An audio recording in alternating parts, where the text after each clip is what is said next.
கர்த்தருடைய பரிசுத்த நாமத்திற்கு மகிமை உண்டாகட்டும். உங்கள் யாவரையும் இன்றைய தினத்தில் சந்திக்க தேவன் பாராட்டின கிருபைக்காக நான் கர்த்தரை துதிக்கிறேன். அல்லேலூயா.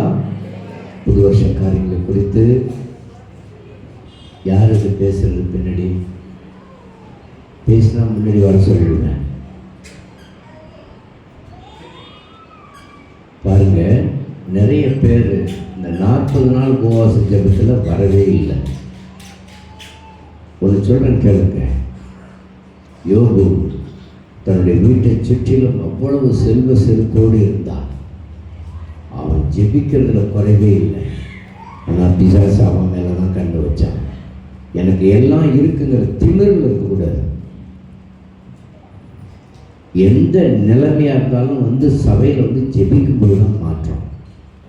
உன்னை சுற்றிலும் எவ்வளவு அந்தகார கட்டுகள் இருக்குங்கிறத நீங்கள் மறந்துடக்கூடாது.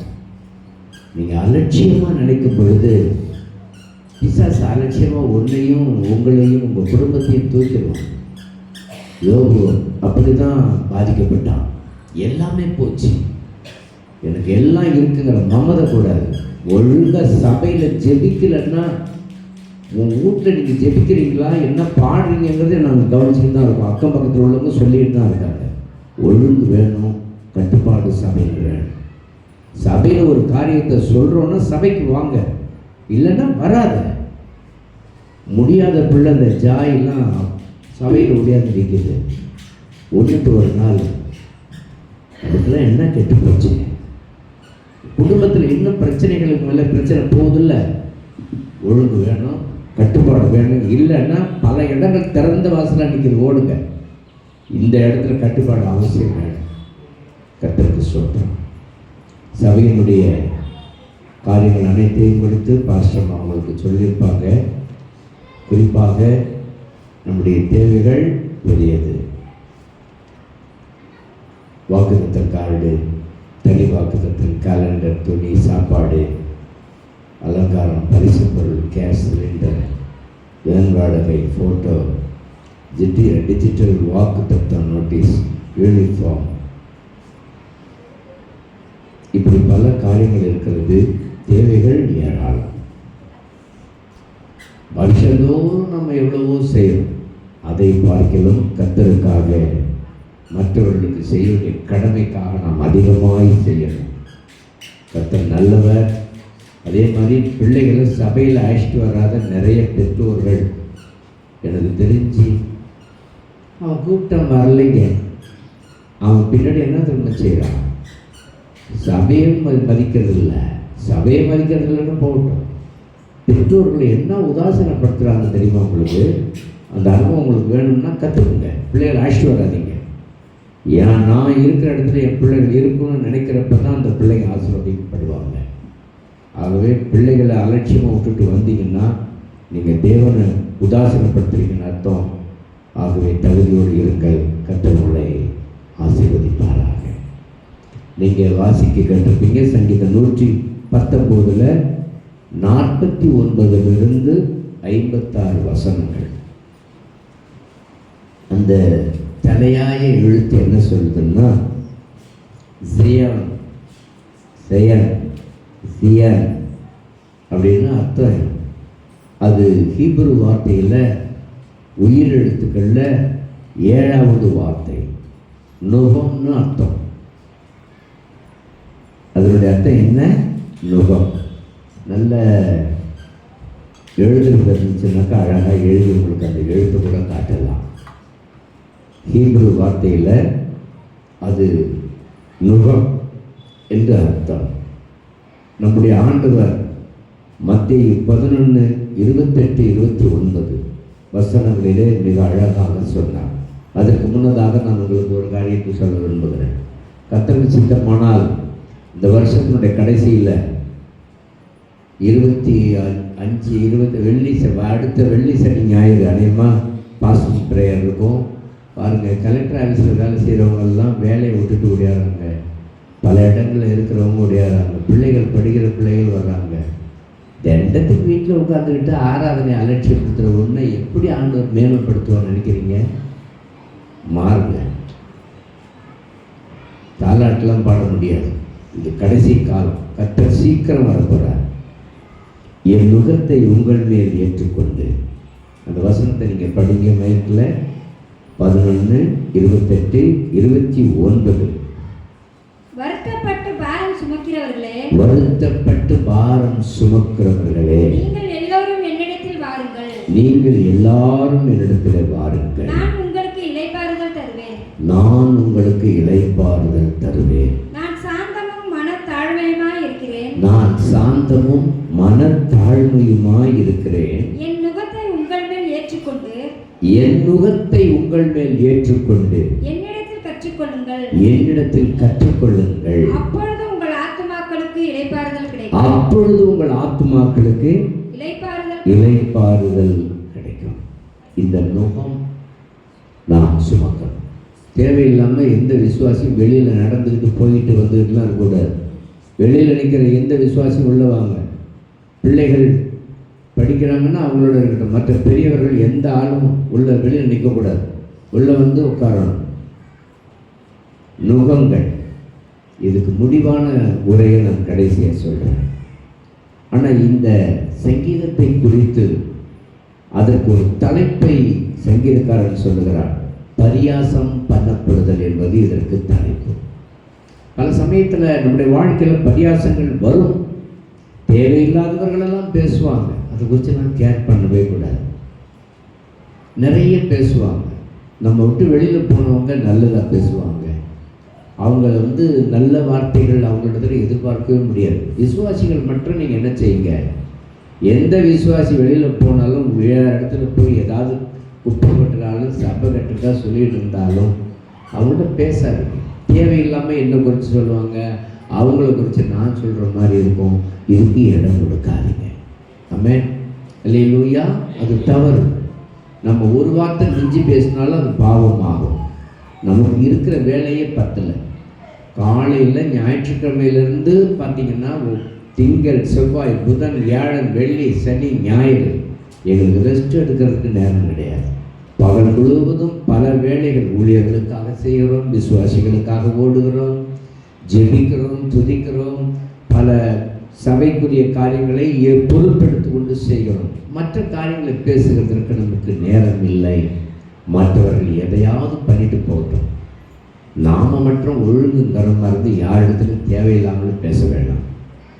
பாருங்க, பரியாசம் பண்ணப்படுதல் என்கிற இந்த தலைப்பில் இந்த வசனம் சொல்லுகிறது. இதை 4 விதமாக பிரிக்கிறான் சங்கீதக்காரன். வசனம் 50 நீங்கள் எடுத்துக்கொண்டால், சிறுமையில் வேதம் ஆறுதலை அளிக்கிறது.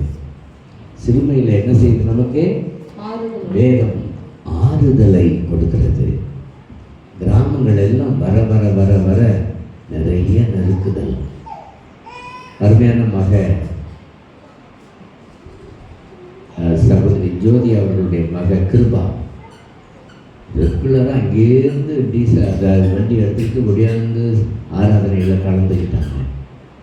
அவங்க உங்க பிள்ளைக்கு ஏகப்பட்ட டார்ச்சர், குடும்ப சூழல்களின் நிமித்தம் சில சிக்கல்கள் வரும் பொழுது இப்போ எல்லாம் சேர்த்து என்ன செய்யுதுன்னா நமக்கு சாதகமாக இல்லை, சத்தியத்துக்கு விரோதமாக நிற்கிறாங்க.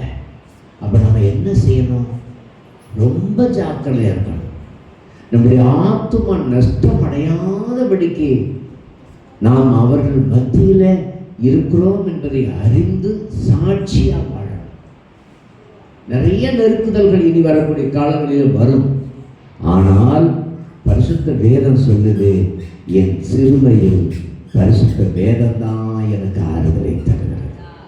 நிறைய நெருக்குதல் சொந்தத்தால் வரும், பந்தத்தால் வரும், ஊரால் வரும். இதுக்கு முன்னால ஊர் ஒரு மாதிரி இருந்திருக்கும். இந்த கடைசி நாட்களில் வேற மாதிரி சத்துரு எழுப்பிக்கிட்டே இருக்கிறான், எழுந்தும். அப்படிப்பட்ட ஒரு சூழ்நிலை வரும் பொழுது நீங்கள் கர்த்தருடைய வார்த்தை எனக்கு ஆறுதலை கொடுக்கும் என்று உணர்ந்து ஆண்டவரிடத்தில் நீங்கள் சந்தோஷமாக உங்களை ஒப்பு கொடுக்கணும். ஆண்டவர் சொன்னார், என் நுகத்தை நீங்கள் எடுத்துக்கங்க. என்ன செய்யுங்க? என் நுகத்தை எடுத்துக்கங்க. என் நுகம் எப்படிப்பட்டது? அது படிங்க. என் நுகம் என் நுகம் மெதுவாயும் என் சுமை இலகுவாயும் இருக்கிறது என்றார். என் நுகம் மெதுவாயும் என் சுமை இலகுவாயும் இருக்கிறது. ஆண்டவருடைய வார்த்தையை மாத்திரம் பிடிச்சிட்டோம்னா நம்ம பயப்பட வேண்டிய அவசியமே இல்லை. அல்லேலூயா. ஆண்டவருடைய வார்த்தை கொடுக்கிற ஒரு ஆறுதல் இருக்குது, அதை விட ஒரு மேன்மையான ஆறுதல் உலகத்தில் யாருமே இருக்க முடியாது. யோபுடைய நண்பர்கள் வந்து அவனை அவ்வளவாய் கலங்கடித்தார்கள், வேதனைப்படுத்தினார்கள், உடைத்தார்கள், நொறுங்கினார்கள். 3 நண்பர்களும் 3 பக்கமும் பிச்சு எடுத்தாங்க. நீ ஆண்டவருக்கு முன்னால இப்படி நடந்துட்டேன்னாங்க. அவன் நடந்தானா போலியான்னு கர்த்தருக்கு அவனுக்கு தான் தெரியும். தேவையில்லாத வார்த்தைகளை சொல்லி அவனை புண்படுத்தி கொண்டே இருந்தார்கள்.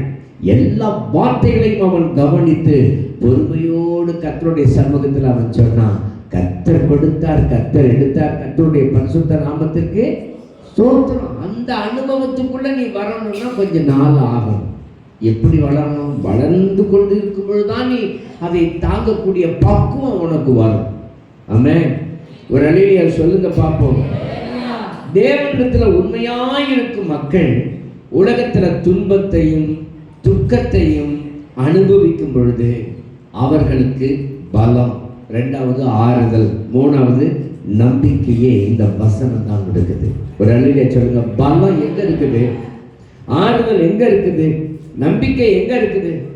சிம்சோன் தன்னுடைய வல்லமைகள் அனைத்தையும் இழந்தான். அவன் தூரம் போயிட்டான், கர்த்தரை விட்டு விலகி போயிட்டான்.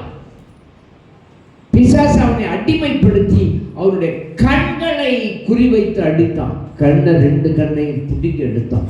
கண்ணுங்கிறது ஒரு விசுவாசிக்கு தரிசனம். ஒரு விசுவாசி எப்போ வீக் பாயிண்ட்ல அடையிறாங்க தெரியுமா? அவர்கள் சத்தியத்தை ஆரம்பத்தில் கொண்டிருந்த சத்தியத்தை விட்டு விட்டு உலக சௌரியம், சந்தோஷம், உலக காரியங்களுக்கு முதலிடம் அப்படின்னு இடம் கொடுக்க ஆரம்பிக்கும் பொழுது அவன் தரிசனத்தை பிசாசு எடுத்துடுறான். எனக்கு ஜுரம்னு சொல்லிட்டு நான் வீட்டில் படுத்திருந்தா என்ன செய்ய முடியும்? காலையில் சுற்றிட்டு தான் இருக்கேன், இன்னும் நைட் எத்தனை மணிக்கு வருதுன்னு தெரியாது. எனக்கு அதெல்லாம் முக்கியம் இல்லை. ஜீவன் இருக்கிற வரைக்கும் அவனுக்காக ஓடணும், அதுதான் முக்கியம். எனக்காக ஆண்டவர் ஒரு ஸ்தலத்தை ஆயத்தப்படுத்தி வச்சிருக்கிறார், அதுதான் முக்கியம். அப்படிப்பட்ட ஒரு அனுபவம் உங்க தகப்பன் நான் ஓடுறேன், நீங்க ஓடக்கூடாதா? அதைத்தான் கர்த்தருடைய ஆவியானவர் சொல்றார். பலத்தையும் ஆறுதலையும் நம்பிக்கையையும் அவரோட வாழ்க்கையில கொடுக்கிறது. சிம்சோன் எல்லாவற்றையும் இழந்துட்டான். அவன் கை கால்கள் எல்லாம் கட்டப்பட்டிருந்தது. கண்ணை இழந்தது பிறகு எல்லாத்தையும் அவுத்து விட்டான். ஒரு விசுவாசியை எப்ப பிசாசு அவுத்து விடுவான் தெரியுமா? ஒரு தரிசனத்தை நீ இழந்த பிறகுதான் அவுத்து விடுவான். உன் தரிசனம் உன்னை விட்டு போயிடுச்சுன்னா உன்னால நீ விசுவாசியா இருக்க முடியாது. நீ சபைக்கு வருவ, சபையில வந்து ஜெபிக்கிற மாதிரி இருப்ப, துதிக்கிற மாதிரி இருப்ப, வேதம் வாசிக்கிறது போல இருப்ப, ரெகுலரா வருவ. உன் தரிசனம் போனதுனால எல்லாமே அவுட். ஹல்லேலூயா, ஹல்லேலூயா. அருமையான மகன் ஜாயை பார்த்து அருமையான பாஸ்டர் அவர்கள் ஒரு அருமையான வார்த்தைகளை நீ ஆரம்பத்தில் கொண்ட தரிசனத்தை நீ இழந்துட்ட, என்னை விட்டு தூரம் போயிட்ட. ஆனாலும் கர்த்தர் உனக்கு திரும்பவும் அந்த வல்லமையை கொடுக்கிறார், உன்னை பயன்படுத்த போகிறார். நீ கர்த்தருக்குள்ள நீ வரணும், வளரணும், ஆதி அபிஷேகத்தை பெற்றுக்கொள்ளணும்னு சொன்னார். சொன்னது உண்மைதானே? ஆமென். கர்த்தருக்கு தெரியும், கர்த்தருடைய ஊழியக்காரனுக்கு எல்லாமே தெரியும். நீ உன் தரிசனத்தை இழந்துட்ட. சபையில் வர்ற, காணிக்க கொடுக்குற, எல்லாம் செய்யற, அது எல்லாம் முக்கியம் அல்ல. உன் தரிசனத்தோட நீ நிற்கிறியா? உன் தரிசனம் உன்னுடைய வாழ்க்கையில் இருக்குதா? அந்த சிம்சோனோட வாழ்க்கையில தரிசனம் போச்சு. அவன் பல தவறுகளை செய்தான். தவறான தீட்டானதை தொட்டான், தீட்டானதை குடிச்சான், தீட்டான காரியங்களை பெண்ணோடு பழகினான், உலகத்தோடு முழு ஐக்கியம் கொண்டான். அதனாலதான் விசுவாசிக்கிட்டு சொல்றேன், நீ உலகத்தோடு இருக்கும் பொழுது நீ சைத்தம், நீ ஆண்டவருக்குள்ளே இருக்கும் பொழுதுதான் ஒரு தீங்கு. அல்லேலூயா, ஆமென், அல்லேலூயா. உன் வாழ்க்கையில எது குறைவு வருகிறது, எது குறைவாய் வெளிப்படுகிறதோ அதை நீ சிந்திச்சு பார்த்து அதை விட்டு வெளியில வரணும். நீ வெளியே வந்துட்டீன்னா நீ ஜெயிச்சிருவ. இல்லை நான் அப்படியே தான் இருக்கிறேன்னு நினைச்சுன்னா ஒன்றும் பண்ண முடியாது. அவன் தலை சிரைக்கப்பட்ட பிறகு சிம்சோனை பெலிஸ்தியர் வந்து விட்டார்கள். பழைய வல்லமை என்னோட தான் இருக்குன்னு சொல்லி எழுந்திருச்சான். எழுந்திருக்கவே முடியல. அவனுடைய வல்லமை போச்சு. உன் தரிசனம் போனது உடனேயே நீ ரட்சிக்கப்பட்ட பொழுது பெற்ற தரிசனம் இருக்கிறது, அது இன்றைக்கு இருக்கிறதா நீ சிந்திச்சு பார்க்கணும். அந்த தரிசனம் உன்னை விட்டு போயிடுச்சுன்னா, தரிசனம் சொன்னாக்க அது என்ன தரிசனம்? நீ சத்தியத்துக்குள்ள நிற்கிறது, சத்தியத்துக்காக வாடுறது, சத்தியத்துக்காக வைராக்கியமா நிற்கிறது. உனக்குன்னு ஒரு பாதையை வகுத்து வச்சிருப்பார் ஆண்டவர், அந்த பாதையில ஓடுறது. என்னோடு கர்த்தர் உடன்படிக்கை பண்ணினார். ஆண்டவர் சொன்னார், நீ சவுதிக்கு போவ, அங்க அடிபட்டு கடிப்பட்டு ஜெயில இருந்து இந்தியாவுக்கு திரும்புவ, நீ பழைய சுபாவத்தோட இருப்ப, திரும்பவும் ஒரு குழந்தையோட மலையில கண்மலையில ஏறுவ, கண்மலையில ஏறி கஷ்டப்பட்டு அந்த குழந்தையை சுமந்துக்கிட்டு நீ வருவ, நீ பாலத்தை கடந்து உனக்கு அப்பமும் தண்ணீரும் அப்பமும் திராட்சை ரசமும் உனக்கு கொடுக்கப்படும் சொன்னார். இன்னைக்கு அது என்னுடைய வாழ்க்கையில் நடந்துகிட்டு இருக்கு. நான் அந்த தரிசனத்தை ஓடுறேன். எத்தனையோ ஸ்தாபனங்கள் வருகிறது, அவைகள் எல்லாம் ஒதுக்குகிறேன். எத்தனையோ நபர்கள் கோடி கோடியாய் கொட்டி கொடுக்க விரும்புகிறார்கள், அவைகள் எல்லாவற்றையும் நான் இழந்துட்டேன். நான் கர்த்தர் ஒருத்தர், அவருடைய தரிசனம், அவர் சொன்ன வார்த்தையில அந்த சபையை சுமந்துக்கிட்டு போகணுன்ற ஒரே தாகத்தோடு நான் ஓடுகிறேன். நீங்களும் ஓட, உங்களுக்கு நியமிக்கப்பட்ட ஓட்டத்தை ஓட சுமக்கணும். அந்த சிம்சோன் சொன்னான், பழைய வல்லமை இடத்துல இருக்கு. இல்லவே இல்லை, எல்லாமே போச்சு, எல்லாம் போயிடுச்சு. அவன் உடைஞ்சி அழுது கதறினான். அப்ப அவன் மேல இருந்து முடிகள், தலையில முடிகள் வளர ஆரம்பித்தது. அல்லேலூயா. உன் தரிசனம் போன பிறகு, உன்னை குருடான பிறகு, கண்ணீர் விட்டு கதறி அழும் பொழுது கர்த்தர் உனக்கு ஒரு ரட்சிப்பை கொடுப்பார். அதுதான் உனக்கு இறுதியாய் கொடுக்கிறது. எத்தனை பேர் அந்த இறுதியான அனுபவத்தை பெற்றிருக்கிறீர்கள் என்பது தெரியவில்லை. எனக்கு அன்பானவர்களே, வேதவசனம் அமிதமாகத்தான் சொல்லுகிறது. இன்றைக்கு ஆண்டவருடைய பார்வையில் இன்னைக்கு பாசமாக சொன்னாங்க, ஒரு நாள் என்பது 1000 வருஷம். இந்த உலகம் கிறிஸ்துவுக்கு முன்னால 4000 வருஷம் ஆச்சுன்னு கணக்கு சொல்லுது. ஆதாமிலிருந்து கிறிஸ்து வரை 4000 வருடங்கள் ஆகிவிட்டது. கிறிஸ்துவிலிருந்து இன்றைக்கு 2025, இடையில ஏதாவது விடுபட்டிருக்கலாம். ஆனால் இந்த ஃபஸ்ட்டு 4 நாள், இப்போ 2 நாள், 6 நாள் முடிஞ்சிடுச்சுன்னா அடுத்தது ஆண்டவருக்கு என்னதான் வேணும்? ரெஸ்ட்டு. 1000 வருஷம் அரசாட்சி. ஏதாவது இழந்திருக்கலாம், ஏதாவது விடுபட்டிருக்கலாம். நாம் சாட்சியாக நின்று பிரகாசிக்கணும். அல்லேலூயா. வெளியில் யார் நிற்கிறது? வெளியில் யாராவது நின்று உள்ள கூப்பிடுங்க. தேவையில்லாமல் உலாவுவதெல்லாம் கூட. அன்பானவர்களே, 6 வருஷம் முடிய போகுது. 6 நாள் ஆண்டவருடைய பார்வை. தேவையில்லாமல் உலாவிட்டு என்ன? பிரசங்க ஆரம்பித்த பிறகு என்ன வெளியில் போயிட்டு அப்படியே போயிடணும். தெளிவாக சொல்கிறேன், தேவையில்லாமல் எந்த ஃபோன் இருந்தாலும் சுவிட்ச் ஆஃப் பண்ணுங்க. அன்பானவர்களே, 6 நாள் முடிஞ்சு போச்சு. 7வது நாள் ஓய்வு நாள். 7ஆம் நாள் வரப்போகுது. அந்த ஓய்வு நாள் நமக்கெல்லாம் 1000 வருஷம் அரசாட்சியாக இருக்கலாம், யாருக்கு தெரியும். வருடங்கள் இடையில விடுபட்டிருக்கலாம். ஆக மொத்தம் இந்த உலகம் வசனத்தின்படி 6 நாள் முடிகிறது. இதன் பிறகு 7வது நாள் ஓய்வு நாள். இந்த நாளை நீங்கள் அலட்சியப்படுத்தாதீங்க. வரக்கூடிய அந்த 1000 வருஷம் ஆண்டவர் இதே பூமியில் வேதம் சொல்லுது, பரலோகம் கீழே இறங்கி வந்து கொண்டிருக்கிறது. அது ஜெருசலேமிலேயோ எந்த இடத்துலையோ வந்து தங்கி தரிக்கும். உண்மையாய் ஏற்றுக்கொண்ட தேவனுடைய பிள்ளைகளும் அவருக்குள் ஏற்கனவே இரத்த சாட்சியாய் மடித்தவர்களும் கர்த்தருக்குள் இருந்து மரித்தவர்களும் திரும்பவும் என்ன செய்வாங்க? எழுந்திருச்சு ஆண்டவர் வரும்பொழுது வருவார்கள். அத்தனை பேருக்கு இந்த 1000 வருஷம் அரசாட்சியில இடம் உண்டு. ஆனால் உலகம் பார்க்கும், நொறுங்கி போகும், சித்திரவதைப்படும். என்ன கண்பானவர்களே, ரொம்ப ஜாக்கிரதையா இருக்கணும். அவன் தலைமுடி லைட்டா வளர்ந்துடுச்சு. வளர்ந்த உடனே அந்த வசனம் அவனுக்குள் கிரியை செய்ய ஆரம்பிக்கிறது. பழைய தரிசனத்தை இழந்துட்டோம். ஆனால் சில சமயத்தில் என்ன செய்கிறோம்? அந்த தரிசனம் நம்முடைய வாழ்க்கையில் கிரியை செய்யும்படியான கிரியைகளை நடப்பிக்கிறது. எபிரேயர் 4வது அதிகாரம் 12வது வசனம்.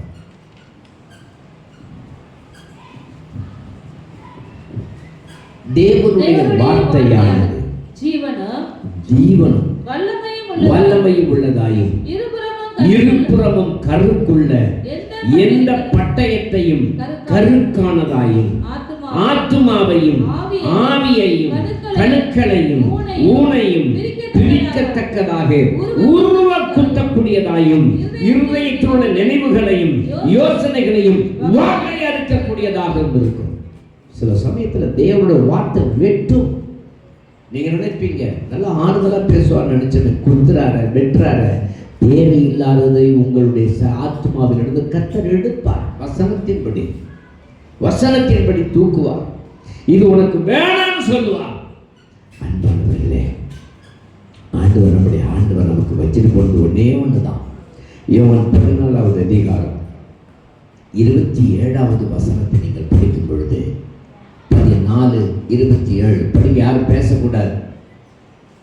சமாதானத்தை உங்களுக்கு வைத்து போகிறேன், என்னுடைய சமாதானத்தையே உங்களுக்கு கொடுக்கிறேன். உலகம் கொடுக்கிற பிரகாரம் நான் உங்களுக்கு கொடுக்கிறது இல்லை.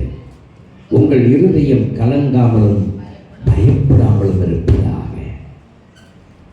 என்ன சொல்றாரு? சமாதானத்தை, என்னுடைய சமாதானத்தையே உங்களுக்கு வைத்து போகிறேன். ஆண்டவர் உனக்கு வைத்திருக்கிறது எல்லாம் உலக பிரகாரமான அநித்தியமான சந்தோஷம் அல்ல. டிவியை திறந்த களியாட்டுகள் வருகிறது. அந்த களியாட்டுகளை ஆண்டவர் சந்தோஷம்னு சமாதானம் வைக்கல. வசனத்தை முதல்ல வை. முடியுமான முடியும். பயங்கர செயின் ஸ்மோக்கர் குடிகாரர் வீட்டுக்கு போனால், கமலக்கண்ணன் அவர்களுடைய வீட்டுக்கு போனால் டிவி ஓடிக்கிட்டே இருக்குது. அது ஓடாத டிவி. அதை பார்த்தா நமக்கு கண்ணு வலியும் போல. அது ஓடிக்கிட்டே ஏங்க நிறுத்திட்டீங்கன்னா என்ன? அது திரும்பவும் கண்ணு உருவாக்குறது ரொம்ப கஷ்டம். அந்த டிவி சத்தியம் ஓடிக்கிட்டே இருக்கு. ஏதாவது ஒரு வழிகளிலே உங்கள் வாழ்க்கையில் சத்தியத்தை மேய்ச்சிக்கிட்டே இருங்க. வசனத்தை உள்ள கொண்டு வாங்க. அதுதான் உங்களுக்கு ஆறுதலை கொடுக்கும்.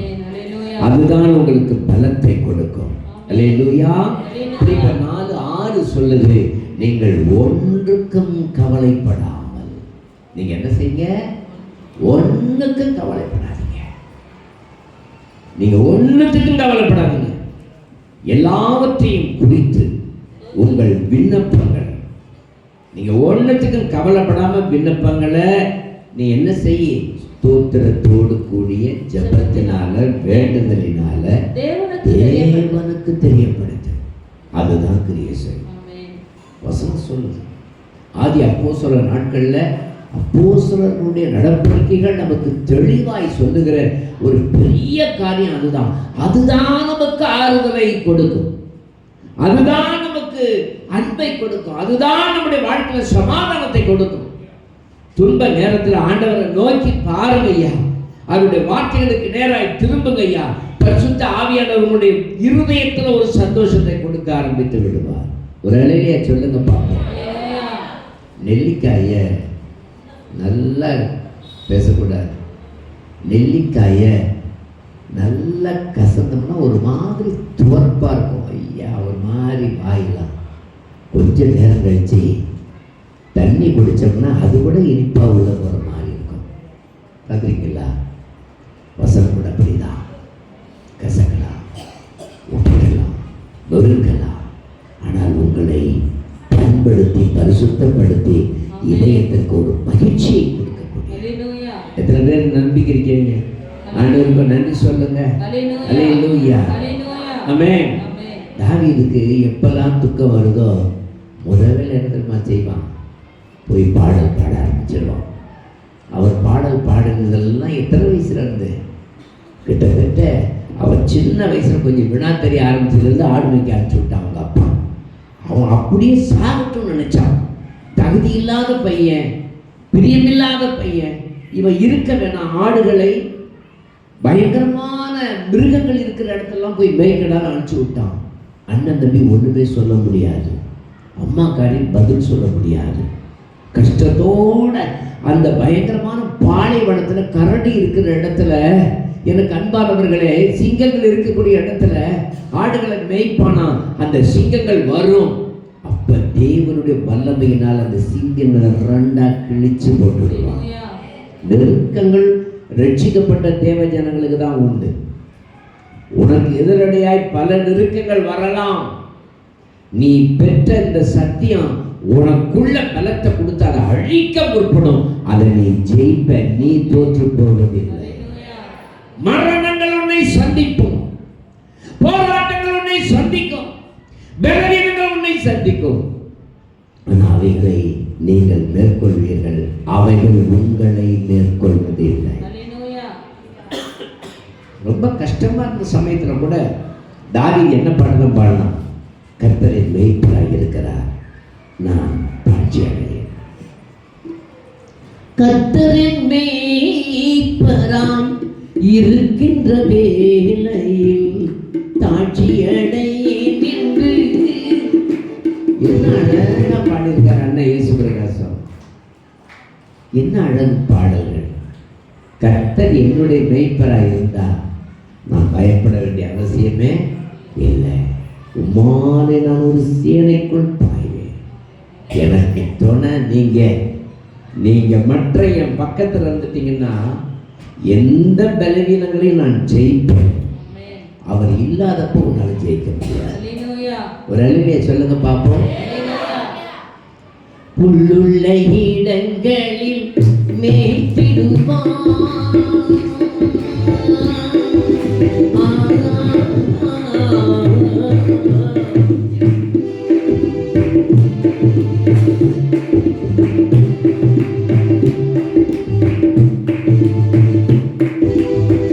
கர்த்தரின் மேய்ப்பராய் இருக்கின்ற வேளையில் தாழ்ச்சி அடையேன் என்று கலங்காதே. ஆமென். நீ தாழ்ச்சி அடைய வேண்டிய அவசியம் இல்லை. ஊரே வரட்டும், உலகமே வரட்டும், எதுவும் ஒன்று என்ன செய்யாது? ஒன்றும் செய்யாது.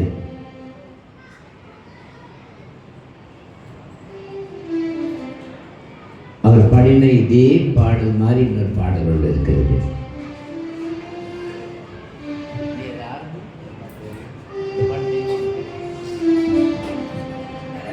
வேகமாய் மலைகளில் ஓடினாலும் நம் கால்கள் இடர்வதில்லை.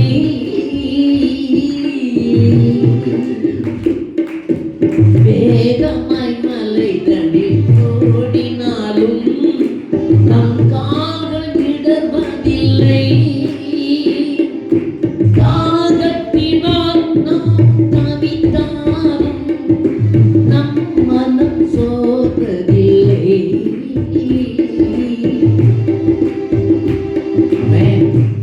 ஆண்டவர் நீங்களும் நானும் நடக்கிற பாதையில் முள்ளு வைக்க மாட்டாரு, பலனை கொடுப்பாரு. எத்தனை பேர் நம்புறீங்க? அவர் மேய்க்கணையா உங்களை. ரெண்டாவது, அவர் ஆறுதலை தருகிறவர். ரெண்டாவது, வசனம் 53 சொல்லுது, வேதத்தை விட்டு விலகுகிறவர்களுக்காக ஜெபிக்க வேண்டும். ரெண்டாவது பாயிண்ட், ஆண்டவர் நமக்கு கற்றுக் கொடுக்கிற ஒரு பெரிய காரியம். வேதத்தில் நிறைய ரகசியங்கள் இருக்கிறது, மேலோட்டமாக படிக்கக்கூடாது. மத்தேயு 6வது அதிகாரம் 6 இருந்து 13 வசனங்களை நீங்கள் படித்து பார்த்தீங்கன்னா அது முன்மாதிரியான ஒரு ஜெபம். பரமண்டலங்களில் இருக்கிற எங்கள் பிதாவே, அதில் 14வது வசனம் மற்றும் ஒரு வசனத்தை ஆண்டவர் சுட்டி காட்டுறாரு. வசனம் 14 படிங்க. மனுஷனுடைய தப்பிதங்களை நீங்கள் அவர்களுக்கு மன்னித்தால் போதும். நீங்க ஒரு விசுவாசின்னா அடுத்தவங்களுடைய தவறை மன்னிக்க நீங்க பழகணும். அடுத்தவங்களுடைய தவறுகளை நீங்க மன்னிக்கணும். எனக்கு நிறைய பிரச்சனை கொடுத்தவங்க பேசுனவங்களெல்லாம் நானே வாலண்டியரே போய் பேசியிருக்கேன். நிறைய அனுபவங்கள், நிறைய காரியங்கள், இன்னும் அதில் சில காரியங்கள் இன்னும் கூட நான் கற்றுக்கொள்ள வேண்டி இருக்கிறது. இது ஒரு மகிமையான ஒரு ஜெபம். மனிதர்களுடைய தப்பிதங்களை நீங்கள் மன்னிக்க வேண்டும். அடுத்தவங்களுக்காக நீ ஜெபிக்கணும்னா அவங்க உங்களுக்கு செய்த தவறுகளை மன்னிக்க பழகணும். இருதயத்தில் மன்னிச்சுட்டு கசப்பில்லாமல் இருந்தீங்கன்னா அவனே உங்கள் காலில் வந்து விழுவான். ஐயோ என்னை மன்னிச்சிருங்க, நான் செஞ்சதெல்லாம் தப்பு, உங்களுக்கு விரோதமாக நிறைய தவறுகளை செஞ்சுட்டேன்னு சொல்லக்கூடிய ஒரு அனுபவத்தை கர்த்தர் அவனுக்கு கற்றுக் கொடுக்கணும்னா நீங்கள் அவனை மனப்பூர்வமாய் மனதில் மன்னிக்கணும். மார்க் 11:25 நீங்கள் படித்து பார்த்தீங்கன்னா, நீங்கள் நின்று ஜெபம் பண்ணும் பொழுது, நீங்கள் நின்று சபையில் ஜெபம் பண்ணும் பொழுது, நாம் சபையில் காணிக்கையை கடைசியாக வச்சுருக்கிறோம். என்ன காரணம் தெரியுமா? மக்கள் வந்த உடனே ஒரு காணிக்கை எடுக்கிறதெல்லாம் நமக்கு தெரியாது. யார் போகிறவங்களோ போகட்டும், ஆனால் உணர்வு பூர்வமாய் மனம் திரும்பி ஒப்பு கொடுத்து காணிக்கை கொடுக்கறத தான் நான் நேசிக்கிறேன். வசனம் தான் சொல்லுது. ஜெபம் பண்ணும்போது ஒருவன் பேரில் உங்களுக்கு யாதொரு குறை உண்டாயிருக்குமானால் பரலோகத்தில் இருக்கிற உங்கள் பிதா உங்கள் தப்பிதங்களை உங்களுக்கு மன்னிக்கும்படி அந்த குறையை அவனுக்கு மன்னியும். ஆண்டவர் உன் தவற மன்னிக்கணும்னா நீ அடுத்தவனுடைய தவற மன்னிச்சுட்டு அப்புறமா காணிக்கை. எவ்வளவு அருமையான வார்த்தைகள் பாருங்க. உன் தவற மன்னிச்சு நீ காணிக்கையை கொடுத்துட்டு எல்லா நிலைமையிலும் உன்னை கர்த்தர் ஆசீர்வதிப்பார். சில சமயங்களில் ஒரு ராஜா சொன்னாராம், நல்லவனை எப்படி கண்டுபிடிக்கிறது? இப்போ மந்திரி சொன்னாரா, அசைக்க முடியாத பாறை ஒன்றை நடு ரோட்டில் வைப்போம், என்ன செய்கிறாங்கன்னு பார்ப்போம். ராஜாவும் மந்திரியும் எட்டகர்னு கவனிக்கிறாங்க. பலவான்களெல்லாம் வந்தார்கள். இந்த ராஜ்யத்தில், இந்த ராஜாவின் ஆட்சியில் ரோடெல்லாம் கல்லாக கிடக்குதுன்னு ஒருத்தர் சொல்லிட்டு போனான். இன்னொருத்தன் இன்னொரு வார்த்தைகளை சொல்லிட்டு போனான். ஒவ்வொருத்தரும் ஒவ்வொரு காரியத்தை சொல்லிட்டு போனான். ஒரு ஏழை மனுஷன் அங்கேருந்து வந்துட்டு அவன் சொன்னான், ஐயோ நம்ம வீட்டு பிள்ளைங்களோ மற்றவங்களோ ஒடியாந்து மோதிக்கிட்டா என்ன பண்ணுறதுன்னு ரொம்ப கஷ்டப்பட்டு அந்த கல்லை நவுத்தி ஓரத்தில் வச்சுட்டான். அவன் ஒரு அண்ணையிலே சொல்லுங்க பார்ப்போம். அந்த கல்லுக்கு அடியில் ஒரு துணி பை ஒன்று இருந்துச்சான். அந்த பையை தோண்டி பார்க்கும் பொழுது அது உள்ள பொற்கிழி இருந்துச்சான். சில சமயங்களில் ஒரு சின்ன தவற, எதிர்ப்பாயிருக்கிற சின்ன தவற நான் நவுத்தி வைக்கிறதுனால ஒரு பெரிய ஆசீர்வாதத்தை நான் சுமக்கிற ஒரு பாக்கியத்தை நான் பெற்றுக்கொள்வேன். ஒரு அல்லேலூயா சொல்லுங்க பார்ப்போம். அல்லேலூயா. அன்பானவர்களே, நாம் மற்றவர்களை மன்னிக்கிற பொழுது கர்த்தர் நம்மை மன்னிக்கிறவராயிருப்பார். பரலோகத்தின் பிதா நம்முடைய குறைகளை மன்னிப்பார்.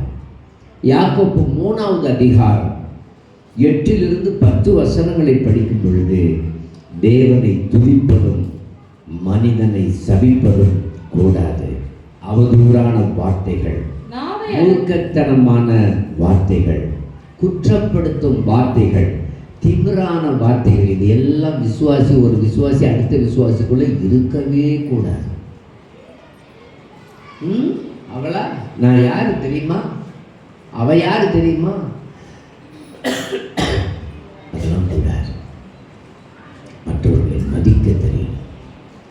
மற்றவர்களை நேசிக்க தெரியணும்.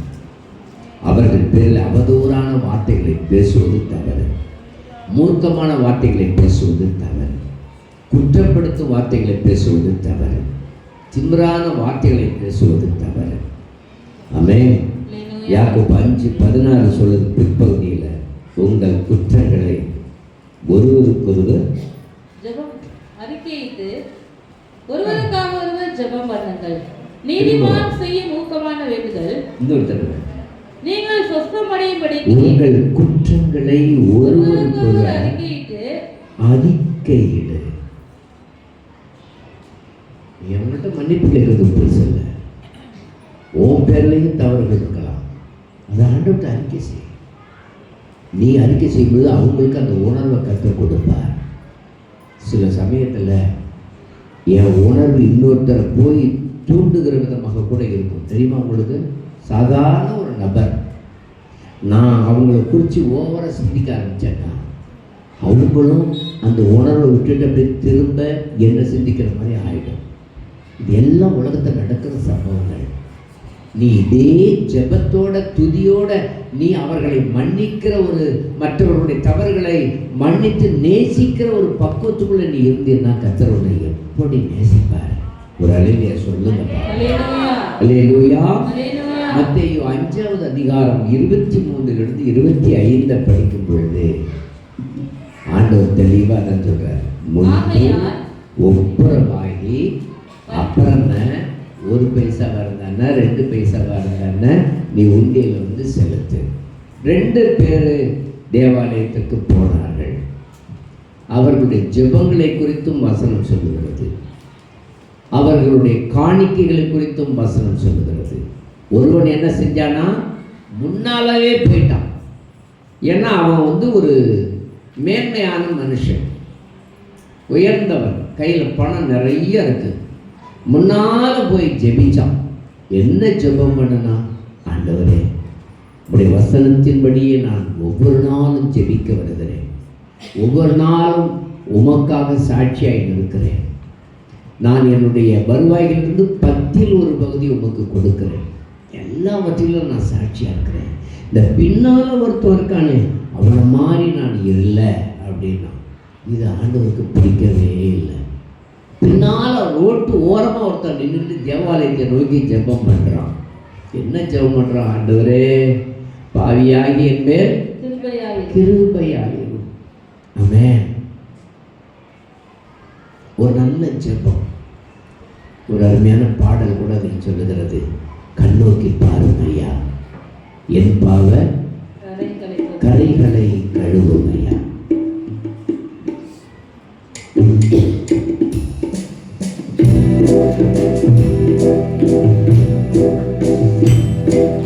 கண்ணோக்கி பாரும் ஐயா, கண்ணோக்கி பாரும் ஐயா, எப்பாடு கரைகளை கழுவும் ஐயா, ஐயா கண்ணோக்கி பாரும் ஐயா.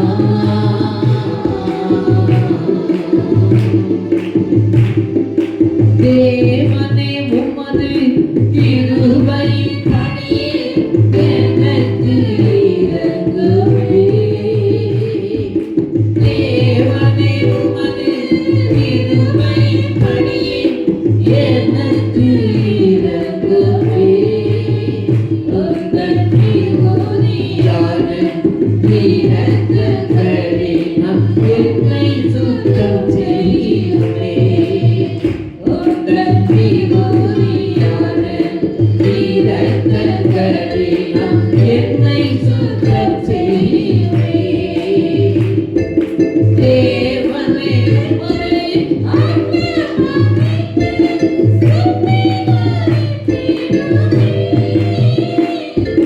தேவனே எனது அக்கிரமம் நீங்க சுத்திகரித்திடுமே. இயேசுவே பாவங்கள் நீங்க முற்றிலும் கழுவுமே, முற்றிலும் கழுவுமே. கண்ணோக்கி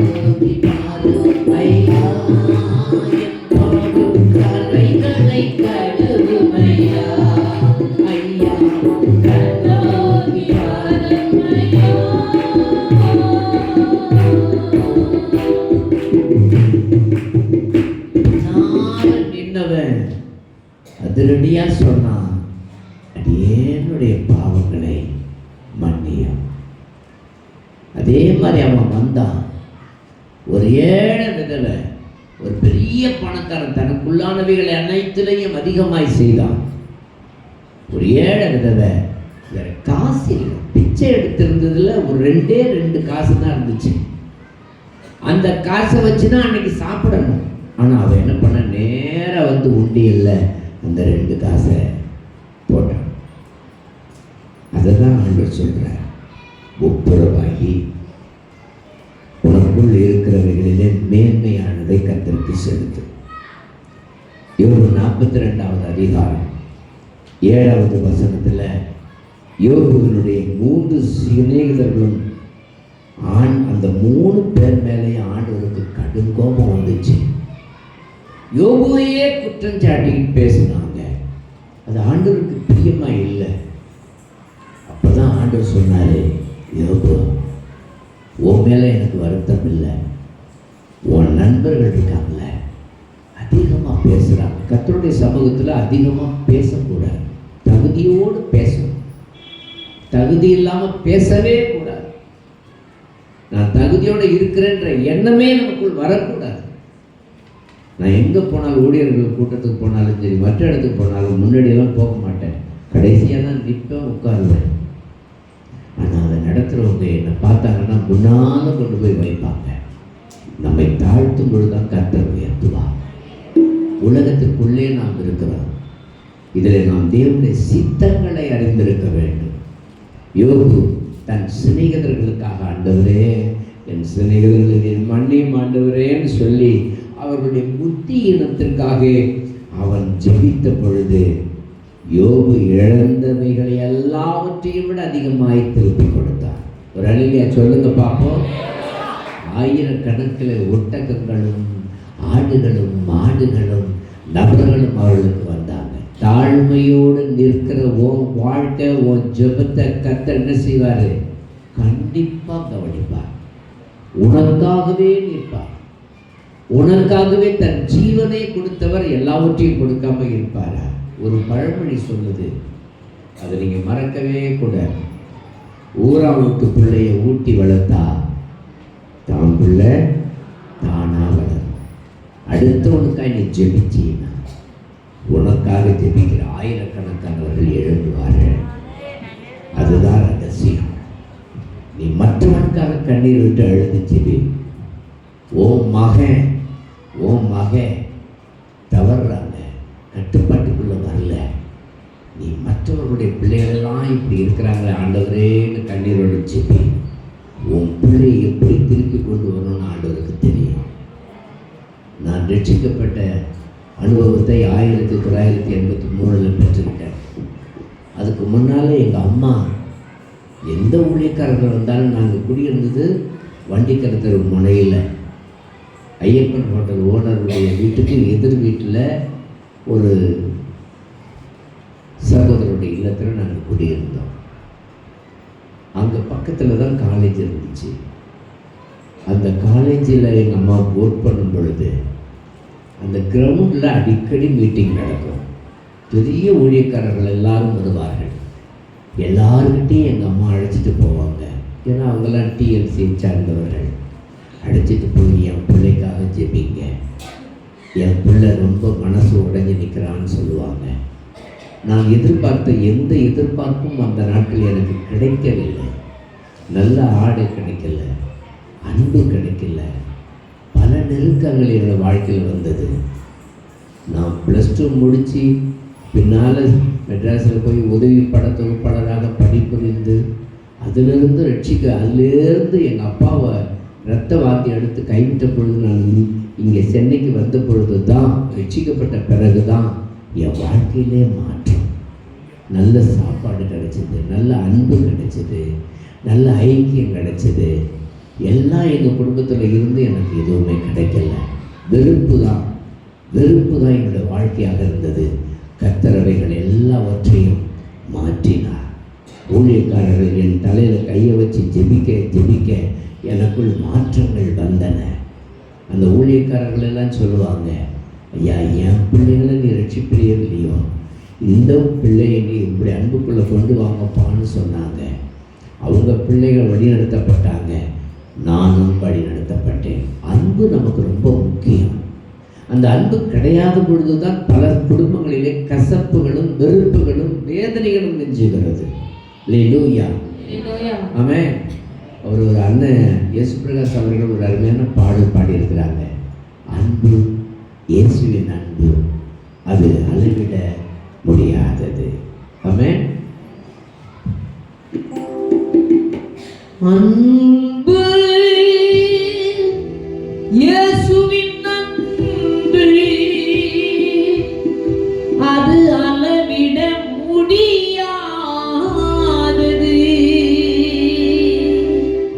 ஆ, ஆ, ஆ,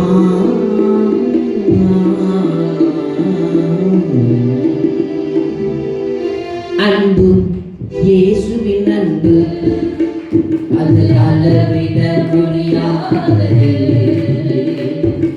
அன்பு, இயேசுவின் அன்பு, அது அளவிட முடியாதது. இயேசுவின் அன்பு இந்த நிகழ்வில் கிடைக்காதது. அன்பு, இயேசுவின் அன்பு, அது அளவிட முடியாதது.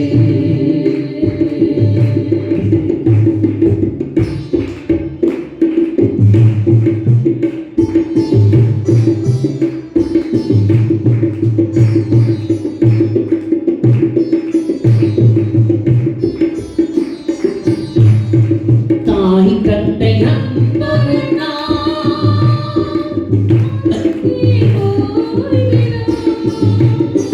தாய் தந்தை அன்பொரு அது தனிந்தே போயிடும். தந்தையின் அன்பொரு அது தனிந்தே போயிடும். தன் பிள்ளையின் அன்பொரு அது தனிந்தே போயிடும். என்றென்று மாறாதது என் இயேசுவின் தூய அன்பு. என்றென்று மாறாதது அன்பு, இயேசு அன்பு. நம்பு, தினமறை நம்பு, என்றென்று மாறாதது என் இயேசுவின் தூய அன்பு. நம் வாழ்வில் தீராதது என் இயேசுவின் தூய அன்பு. நம் வாழ்வில் தீராதது தேவனின் தீய அன்பு. நம் தேவனின் தூய அன்பு. அன்பு, இயேசுவின் அன்பு, அது அளவிட முடியாதது. இயேசுனுடைய அன்பை தவிர எதுவுமே நிலையானது அல்ல. மூன்றாவதாக வசனம் 50-52 சொல்லுகிறது, வேதத்தில் இருக்கிற வாக்குத்தத்தங்களை நம்புங்கள். ஆமென். எதை நம்பணும்? வாக்குத்தத்தங்கள். ஒரு வசனம் எனக்கு ரொம்ப பிடிக்கும். தன்னையே கொடுத்தவர் மற்ற எல்லாவற்றையும் கொடுக்காமல் இருப்பது எப்படி? அந்த ஒரே வசனம் என் மனசு அப்படியே உடைக்கும். தன்னையே கொடுத்தவர் ஆண்டவர் யாரு? அவர் சர்வ வல்லமையுள்ள தேவன். சிலுவையில் தொங்கும் பொழுதும் கூட ஒரே ஒரு வார்த்தை சொன்னார்னா போதும், எல்லாம் உடைச்சிடும். எவன் ஈட்டியை சுமந்தானோ, வார வச்சிருந்தானோ, கையில் ஆணி அடித்தானோ பஸ்பமாக போயிருப்பாங்க. பொறுமையோடு இருந்தார். ஏன்? நான் மீட்கப்படணும், வசனத்தில் சாட்சியாக இருக்கணும், என் பிள்ளைகளுக்காக நான் நான் இந்த பாடுகளை சுமக்கிறேன் என்று சொல்லி அவர் சுமந்தார். ஆண்டவருக்கு இருக்கிற அந்த அன்பு எவ்வளவு மேன்மையானது. தன்னையே கொடுத்துட்டார்ல, தன்னையே கொடுத்துட்டார்ல. தன் ஜீவனை கொடுத்தார், அவமானங்களை பெற்றார், ஆசீர்வாதங்களை நமக்கு கொடுத்தார். அவமானங்களை அவர் பெற்று ஆசீர்வாதத்தை என்ன பண்ணாரு? நமக்கு கொடுத்துட்டார். அவ்வளவு அன்பு, அவ்வளவு மேன்மையான அந்த அன்பை விசுவாசிகளாகிய நீங்களும் நானும் மறக்கவே கூடாது. ரோமர் 4வது அதிகாரம் 3வது வசனத்தினுடைய பிற்பகுதி சொல்லுகிறது, ஆபிரகாம் விசுவாசித்தான், அது அவனுக்கு நீதியாக எண்ணப்பட்டது. சங்கீதம் 77:8 சொல்லுது, அவருடைய கிருபை முற்றிலும் அற்று போயிற்றோ, வாக்கு தத்தமானது தலைமுறை தலைமுறைக்கு ஒழிந்து போயிற்றோ. தாவீது நினைச்சான், அவருடைய கிருபை அற்று போயிட்டான்.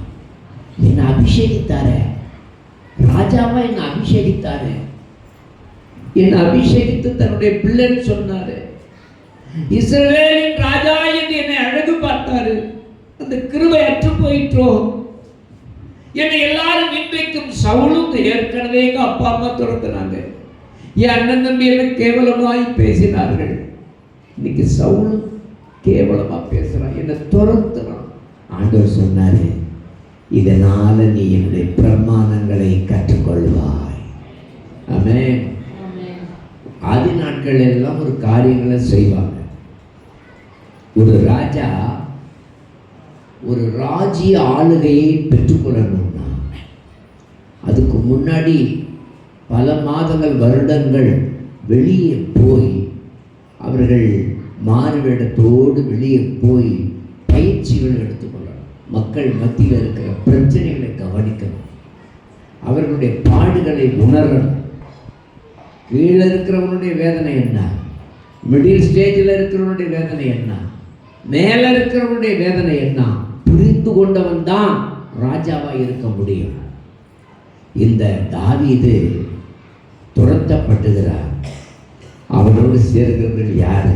வீணர்கள், கொலையாளிகள், கொள்ளையாளிகள், கடன்காரர்கள், வேசி கள்ளர்கள், இப்படி பலதாரப்பட்ட நபர்கள் எல்லாரும் யாரோட சேர்ந்துட்டாங்க? தாவீதோடு சேர்ந்தார்கள். அவர்களை, கரடு முரடானவர்களை கர்த்தர் தேய்ச்சி எடுத்தார், ஒரு உருவகப்படுத்தினார். என் கையில் நான் ரட்சிக்கப்பட்ட கொஞ்ச நாள்களிலே ஊழியங்கள் என் கையில் வந்த பிறகு என்னோட நெருக்கமாய் வந்தவர்கள் யார் தெரியுமா? நிறைய கொலைக்காரர்கள், பயங்கரமான முரடர்கள்.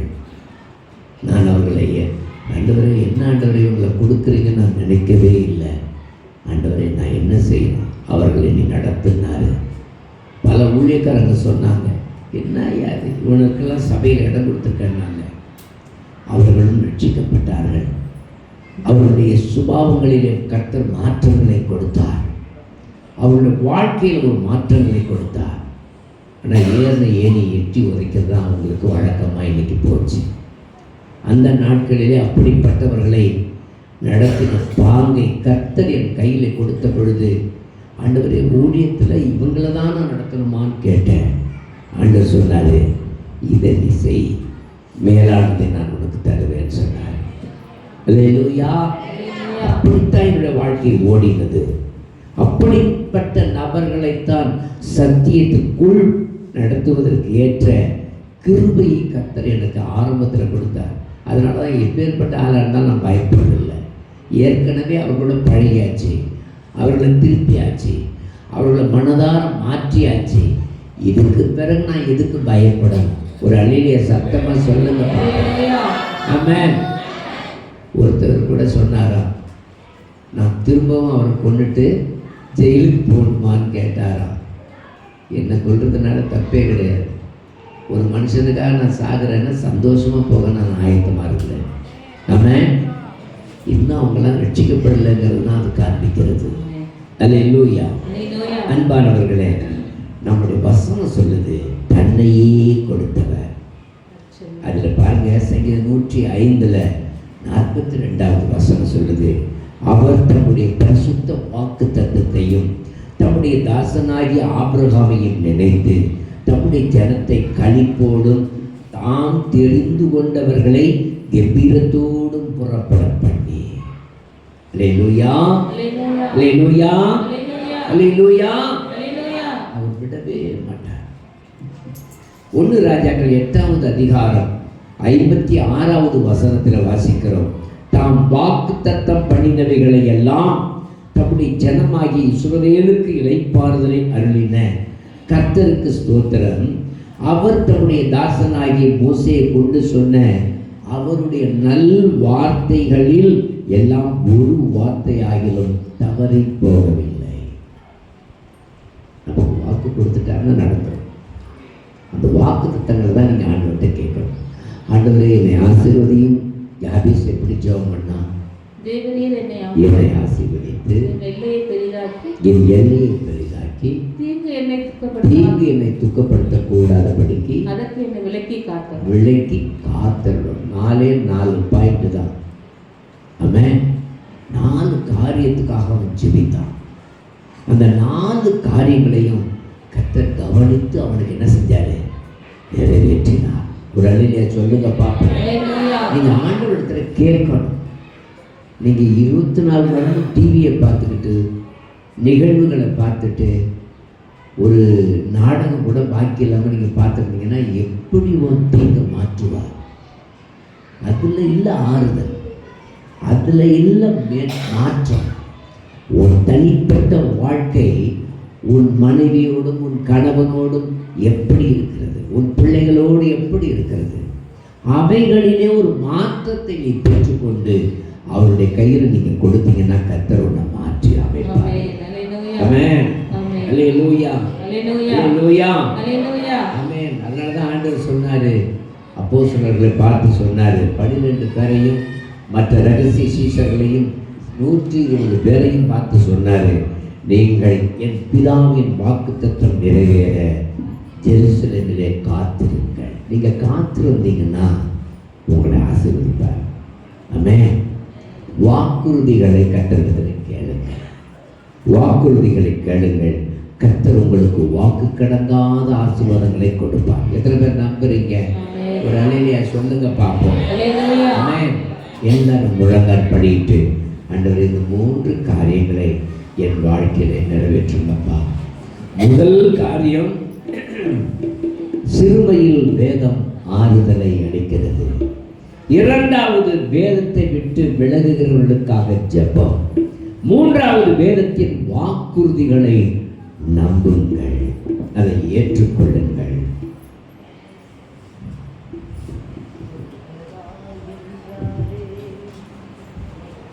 கொஞ்சம் கவனிங்க. ஒவ்வொருவரும் ஒரு பயபக்தியோடு தகுதியோடு இருக்காங்க. என் வயசுக்கு தகுந்த அனுபவம் எனக்குள் வேணும். என் வயசுக்கு தகுந்த அன்பு இருக்கும். பரிசுத்த பவுல் சொல்றார், தன்னை விட மூத்தவர்களை தகப்பன் என்று சொல்லுகிறார். தனக்கு வயதுக்கு ஒத்தவர்களை தன்னுடைய நண்பர்கள், சிநேகிதர் என்று சொல்லுகிறார். தான் பார்க்கிற சிறு வயதானவர்களை தன்னுடைய மகளாக, தாரமாக அல்ல, அன்பு நிறைந்தவர்களாக தன்னுடைய மகளை போல நினைக்கிறேன். அதில் நாம கடமை தவறக்கூடாது. கடமை தவறவே கூடாது. அவரவர் வேதத்தை விட்டு விலகக்கூடாது. கண்ணில் கண்டதெல்லாம் காதலா நினைக்கக்கூடாது. இது என்னை நேசிக்குதுன்னு நான் நினைக்கிறேன்னா கற்பனை பண்றேன்னு அர்த்தம். ஆண்டவர் நேசிக்கிறதுக்காக சபையை அனுமதிக்கல. நேசிக்கணும். காதல், கத்திரிக்காய், அந்த மாதிரி அனுபவங்கள் நமக்குள் இருக்கக்கூடாது.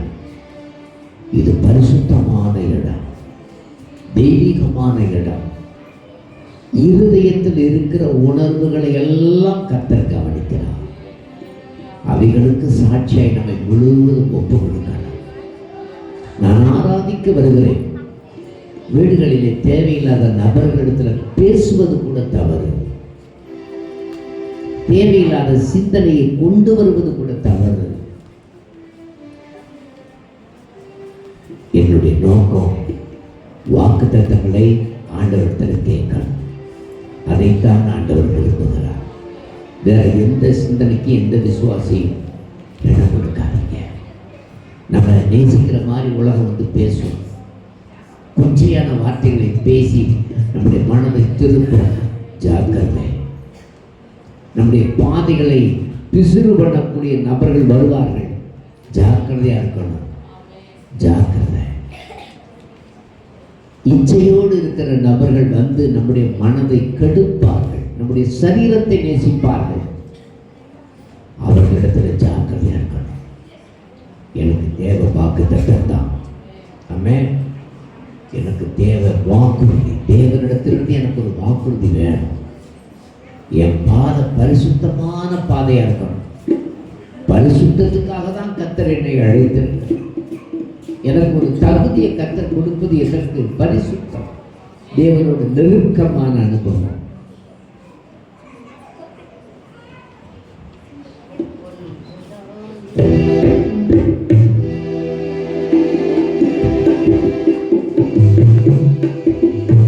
கொல்கதா என்றாலே கொலை நடுங்குது,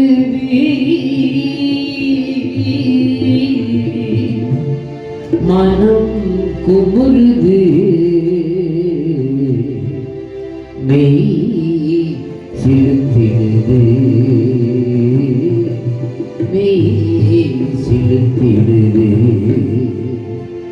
கொல்கதா என்றாலே கொலை நடந்தது, மனம் குமுறுது, மெய் சிலுத்திடுது. கொல்கதா என்றாலே கொலை நடந்தது, மனம் குமுறுது, மெய் சிலுத்திடுது, மெய் சிலுத்திடுது. எப்படித்தான் மனித கரங்களும் புனித தலையினை கொண்ட துணிந்ததோ, அப்படியே அவர் கண்ணத்தில் அறைய. எப்படித்தான் பாவக்கரங்கள் எழுந்ததோ, ஐயோ கதறுகின்றாரே, ஐயோ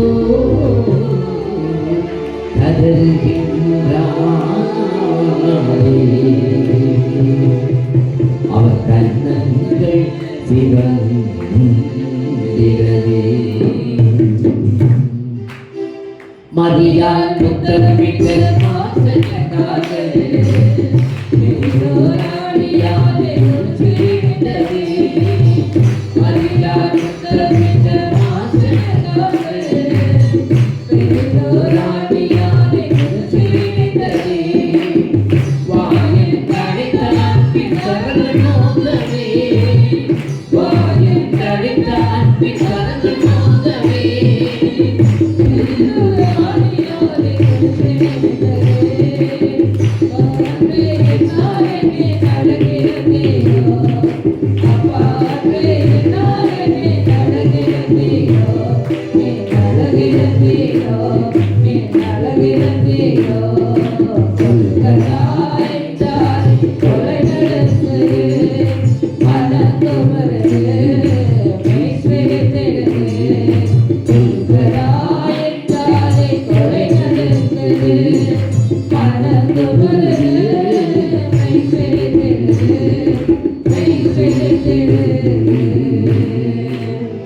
மெய் சிலுத்திடுது, மெய் சிலுத்திடுது, மெய் சிலுத்திடுது.